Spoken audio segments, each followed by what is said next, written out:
قائد الحامية العسكرية، السادة سامي الشخصيات المدنية والعسكرية والمجالس المنتخبة، السادة الشيوخ وأعضاء وأعيان القبائل، السيدات والسادة ضيوف الملتقى، السادة والسيدات نساء ورجال الإعلام والصحافة، السيدات والسادة الحضور الكريم.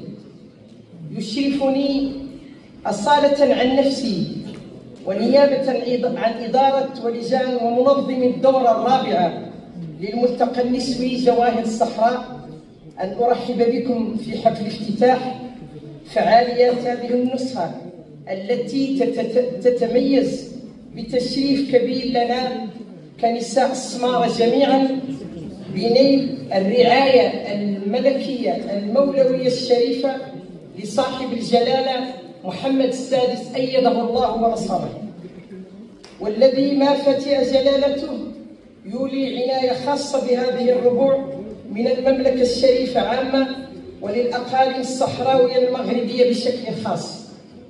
أيتها السيدات والسادة، تشريفنا هذا يأتي ليتمم الاحتفالية التي نعيشها في غمرة تخليد الشعب المغربي لمناسبتين متتاليتين غاليتين علينا، ذكرى المسيرة الخضراء المظفرة وعيد الاستقلال المجيد.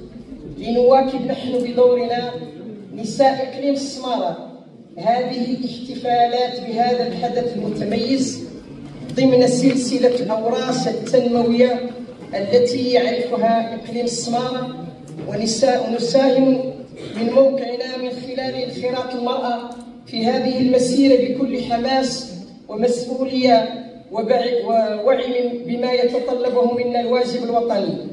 السيد العامل، السادة الحضور، إن ملتقانا يمر من مرحلة مهمة في مساره، وتتويجنا بالرعاية السامية هو تشريف المنظومة المحلية باختلاف مواقعها وتثمين لجهودها في سبيل مناقشة القضايا المجتمعية والتنموية المحلية والوطنية. وفي الأخير أود أن أشكر كل الفاعلين والداعمين ورجال الظل والمساندين والمؤمنين بفكرة الملتقى، ودامت المرأة المغربية الصحراوية عنوان للتضحية والتمييز والعطاء. والسلام عليكم ورحمة الله تعالى وبركاته.